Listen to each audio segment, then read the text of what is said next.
Good day children, Sairam and welcome back to the third lesson in geography, Exogenetic Processes Part 1. In the previous lesson we have learned about the endogenetic movement. What is endogenetic movement? The movement that takes place inside the Earth's crust, that is called as endogenetic movement. Now in this lesson we are going to learn about exogenetic processes. Okay, what is exogenetic processes? The processes that take place on the Earth's surface.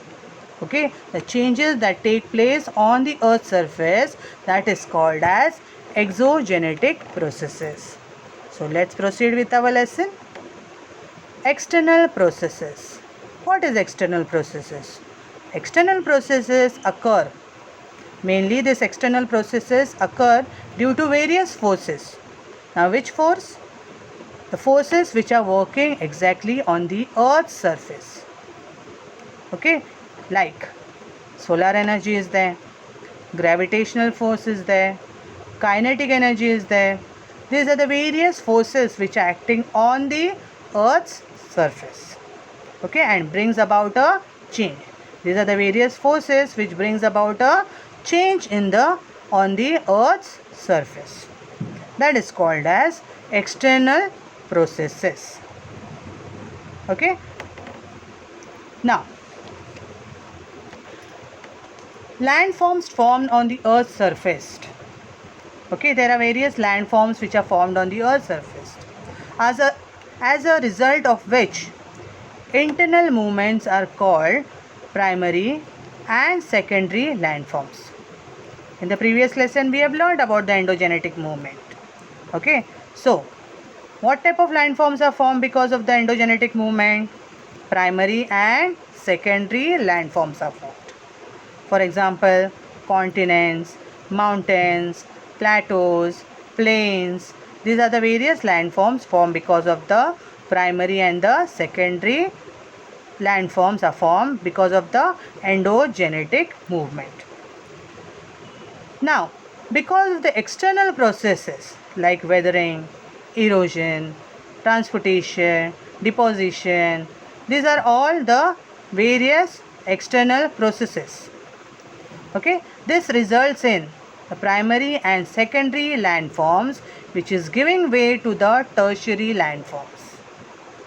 For example, valleys, sand dunes, deltas, U-shaped valleys, all these are formed because of the external processes. Understood?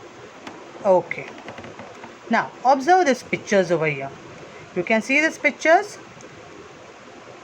According to this picture, what can you see? So here the rock is little bit red.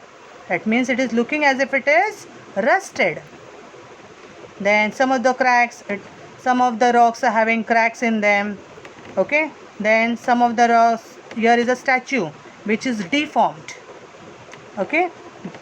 Then here you can see some weathering of the rock has been done over here. And you can see holes in it.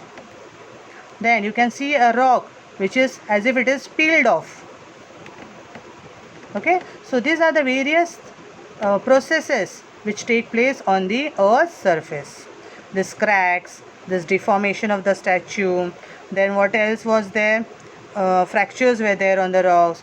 All this take place how and why? Okay, for the answer to all these questions we are going to see in this lesson. So let's have a geographical explanation about the pictures what we have seen just now. Breaking or weakening of rocks. What is weathering? First of all, what is weathering? When the breaking or weakening of rocks take place. Okay, and that also is a natural phenomenon, not man-made. Okay, breaking or weakening of rocks is a natural phenomenon that is called as weathering. Okay, because of the natural phenomenon, if the breaking or the weakening of rocks is taking place, then it is called as weathering. Okay, so understood what is weathering? Now, there are three types of weathering: mechanical weathering, chemical weathering, and biological weathering. So today in this lesson we are going to learn about these three types of weathering: mechanical, chemical and biological. Okay. Now where this three type of weathering takes place. If you talk about the first one, that is mechanical weathering. Mechanical weathering takes place mainly in places where it is very much hot, that is arid climates. Then second one was which type of weathering? Chemical, correct. Chemical weathering takes place in humid climate. While if you see the third one, biological weathering. Biological weathering takes place because of the living organisms. Okay, now we are going to learn in detail about the first type of weathering, that is mechanical weathering. Now, before we see this mechanical weathering, the explanation of this mechanical weathering, let's see one experiment. Take an onion, cut it in the middle. I have taken one cut piece over here. You can see over here how it is cut. Now I will peel off the layers of the onion. You can see over here one layer has come off. Then the second layer has come off. Then the third layer has come off. Like this, layer by layer, the onion is peeled off. In the same way, the rock also is peeled off. Okay? Yes children, you all have seen the experiment. Now let's have a geographical explanation about this experiment. Okay, as the onion is peeled layer by layer. Okay, we have seen how the onion is peeled layer by layer. Similarly, the rocks also undergo such process. Okay, the rocks also is peeled off layer by layer. Okay, the exposed part of the rock, whatever part of the rock is exposed to the heat, okay, that part heats more, while the inner part of the rock heats very less, that is comparatively cooler. The exposed part of the rock is heated more, while the inner part is heated less. Just because of this, what happens? The outer layer of the main rocks, they start falling apart. Okay, they start falling apart from the main rock. Just now we have seen the onion. Okay, how layer by layer it was coming off. Same way, the rock is also peeled off layer by layer. Okay, and what is this called as? This is called as exfoliation of the rock. So understood what is exfoliation of the rock? The outer layer of the main rock fall apart from the main rock, that is called as exfoliation of the rock. Understood? You should know this term very nicely, that is exfoliation. You can see this rock over here, how layer is seen over here. Okay? Yes. Now let's see the reasons why this happens. Why layer by layer the rocks are peeled off like this. Okay? There are various reasons for this. That is temperature, frost, crystal growth, release of pressure, water. Okay, these are the various reasons why these rocks are peeled off. Okay, let's learn in detail about them. Firstly, we'll talk about the temperature. How temperature plays a very important role in the peeling of the rock or the weathering of the rock. Okay, the minerals in the rock expand. Now you all must be knowing, in the rocks there are minerals, okay, which expand because of the heat and contracts when temperature is decreasing. Because of the heat, the minerals in the rock, they expand. Okay, while when the temperature is less, that time it contracts. This goes on continuously. Okay, contracting, expanding, this goes on very much continuously, and just because of this contraction and expansion, what happens? Tension is developed in the rock. Okay, this contraction and expansion continuously it goes on and creates expansion in the rock. Now, these different minerals which are there in the rock, they react differently to the temperature. Okay, whatever minerals are there in the rock, they are not same. Different minerals are there in the rock, and each mineral reacts differently to the temperature. Okay, some expand more while some do not expand. Okay, very less they expand. Okay, so this is the difference in the minerals which are present in the rock. Because of this, what happens? A tension is formed. Okay, tension formed is also increased or decreased, and cracks are developed. Okay, previously we have learned that tension develops in the rock. Now this tension also, it can be more or it can be less.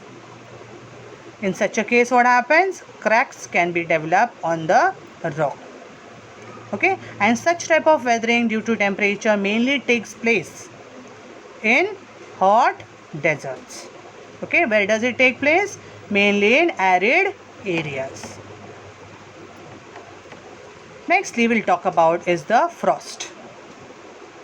What is a frost and how the frost is affecting the mechanical weathering? Now, as you all know, when water is freezed, its volume increases. Okay, when we keep water in the refrigerator, what happens? Its volume increases. It becomes little bit bigger. So only in some places the temperature falls below 0 degrees Celsius. In such places, what happens? The water which is accumulated in the cracks and crevices of the rocks, okay, that freezes, and because of the freezing, what happens? The volume increases. Okay, how this happens? In the places where the temperature goes below 0 degrees Celsius, the water accumulated in the cracks and crevices freeze and they increase in volume, and just because of this, it leads to a tension in the rock. Okay, a tension is created in the rock and it shatters, breaks into pieces. Okay, breaks into parts. Okay, so this is the result of frost. Okay, everybody has understood how frost plays a very important role in mechanical weathering. You can see over here how the rock is broken apart. Okay, next we will talk about is the crystal growth. Now, what is this crystal growth? Such type of weathering mainly takes near the coastal areas, near the seaside. Okay, near the seaside, you all must be knowing it is a rocky area. In rocky coast, waves hit the sea again and again. Okay, it is going on hitting the sea cliff again and again, and there are rocks over there. Now, the alkaline water, again and again the alkaline water which is coming and hitting over the rocks, the minerals in the rocks starts creating small holes in them. Okay, because of the minerals which are getting dissolved in the alkaline water, small holes are developed on the rocks over there. Now, when this water gets evaporated in the rocks, okay, now these small holes which are formed over here, in that holes water is there. Okay, that also alkaline water. Now, when this water gets evaporated, only crystals of alkaline remain in the rock. Now, what is this crystals of alkaline? The remaining part, that is the salty waters, when water gets evaporated, salt part is the alkaline. Okay, it's crystals of alkaline. It remains in the rock. Now, when they are crystals, they occupy more space. And when they are occupying more space, what happens? Again, the tension is created in the rock. And holes are formed in the rocks, which looks like honeycomb. Children, have you all seen an honeycomb? Yes. Okay, how the honeycomb is having small holes in them. Same way the rocks over here also get hole just because of this crystal growth. So understood how crystal growth plays a very important role in the mechanical weathering? Okay. You can see this rock over here. It is looking like a honeycomb. Now the next one, that is release of pressure. How release of pressure is reacting over mechanical weathering? Just see. It is not necessary that always the tension in the rock, the crack in the rock is formed because of the temperature, crystal growth. It is not necessary that only these are the things which react. It is the outer layer of the rock also which can exert pressure on the inner or lower layers. Okay, that means the rock itself can lead to mechanical weathering. Why? Because the outer layer of the rock exert pressure on the inner or lower layers. Okay, they are putting more and more pressure on the innermost layers. At times what happens, this pressure ceases to exist. Okay, what happens, what is the meaning of this? When this pressure stops to exist, that time what happens, the lower or the inner layers get freed from the pressure. Okay, so the inner layers are free from the pressure what was coming from outside. How? Because the weathering of the rocks has taken place and the outer layers has shattered. Okay, so understood what is the meaning of release of pressure? Just because the outer layers are putting pressure on the inner layers. At times what happens, this pressure comes to an end, and because of this what happens, the lower or the inner layers, they get free, they become free, and it leads to weathering. Now let's see how water is reacting to mechanical weathering, or how water plays a very important role for mechanical weathering. In some places, throughout the year, rainfall goes on. What happens in such places? The rocks in such places are soaked in water. Okay, soaking of rocks in more rainfall areas also causes weathering of rocks. And which rocks? Mainly rocks like sandstone, conglomerate. Okay, these are the various rocks which are soaked up and weathering takes place in them. Now, first of all, these rocks are formed because of pressure. Okay, these rocks are formed because of the pressure on the agglomeration of sand particles. What is the meaning of agglomeration? That means a gathered together. When the sand particles are gathered together, okay, that is called as agglomeration. Combined together, gathered together, that is called as agglomeration. Okay, now at times what happens when water falls on this? Okay, the sand particle agglomeration, when water is falling on it and it penetrates in that, the particles get loose and they separate away from each other. Okay, and such type of weathering is called as granular weathering, as if it is grains. It shatters in this way as if grains are separated over here. You can see in this picture the granular weathering. Okay. Next is water and temperature. Both are reacting for the mechanical weathering. What happens? Difference in temperature. Temperature increases, decreases. Because of that what happens? It causes contraction and expansion of the rocks, and which leads to cracks. Okay, because of the temperature, contraction and expansion takes place, and because of the contraction and expansion, cracks are developed in the rock. Now in these cracks, water gets accumulated. Okay, these big rocks in which the water gets accumulated. What happens? Big blocks of rocks separate from each other. Okay, and this is called as block disintegration. What it is called as? Block disintegration.